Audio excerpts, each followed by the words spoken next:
வணக்கம் விவசாய சொந்தங்களே. இன்றைய வீடியோ பதிவில் என்ன பார்க்க போறோம்னா, வீட்டு தேவைக்கு காய்கறி சாகுபடி, பாகல், புடலை, பூசணி போன்ற விதைகளை நம்ம பயிரிடும்போது ஒரு புதியதொரு முயற்சி.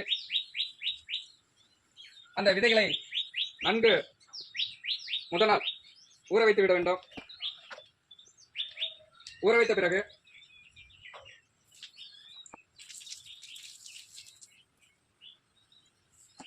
ஊற வைத்த விதைகளை எடுத்துக்கொள்கிறோம். இப்போ பார்த்தீங்கன்னா புழுதி மணல் எடுத்துக்கிறோம். இது வண்டல் மண், குப்பைகள் மக்கி அந்த மரத்தடியில் இருக்கக்கூடிய வண்டல் மண். அந்த வண்டல் மண், இந்த புழுதி மண் ரெண்டையும் கலந்துக்கிறோம். நன்கு கலந்த பிறகு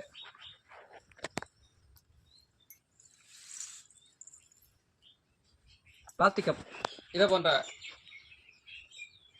கப்பு ஒன்று எடுத்துக்கிறோம். அதன் அடிப்பகுதியில் ஒரு துவாரம் ஒன்று இட வேண்டும். அதன் பிறகு இந்த மணலை நிரப்பிக்கலாம்.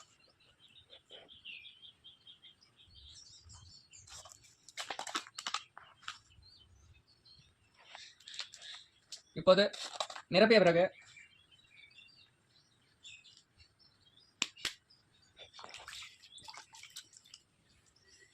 ஊற வைக்கப்பட்ட விதைகள், ஊற வைக்கப்பட்ட விதையானது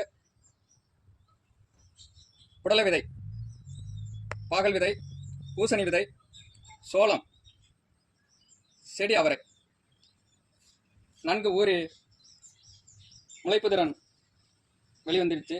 பார்த்தீங்கன்னா தெரியும், சோளமெல்லாம் முளைச்சிருச்சு. அதே போல பூசணியும் வெடித்து வருகிறது. பூசணி விதை, செடி அவரையும் வெடித்து வருகிறது. பாகல், புடலை கொஞ்சம் லேட் ஆகும். இப்போ இந்த விதையானது நமது நிரப்பி வைக்கப்பட்ட அந்த கப்புகளில் பதிய வேண்டியதுதான்.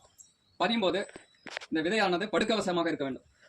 இதே போன்று படுக்கவசமாக இருக்க வேண்டும். அப்பதான் அது வெடித்து வர போகும்போது கொஞ்சம் எளிமையாக வெளில வரும். படுக்கவசமாக இதன் விதையை வைக்க வேண்டும். லேச மணல் அடித்து விட வேண்டும்.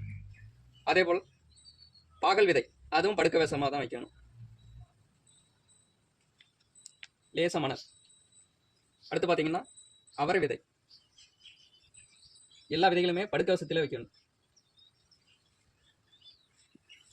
படுக்கவசத்தில் வைக்கும்போது அது முளைப்பு திறன் வந்து அதிகமாக காணப்படும். சோளம்,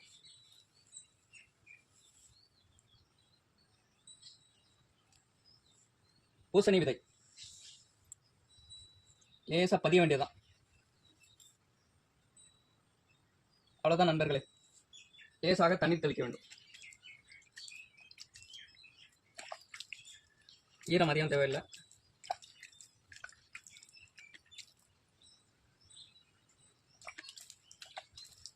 நிழல் பகுதியில் ஒரு 5 நாட்கள் வைத்திருந்தோம்னா அதன் செடியானது வெளிவந்துவிடும்.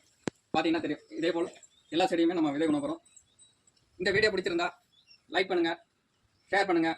நம்மளுடைய சேனல் விவசாய கலைஞன் சேனலை சப்ஸ்கிரைப் செய்து கொள்ளுங்கள் மக்களே. நன்றி.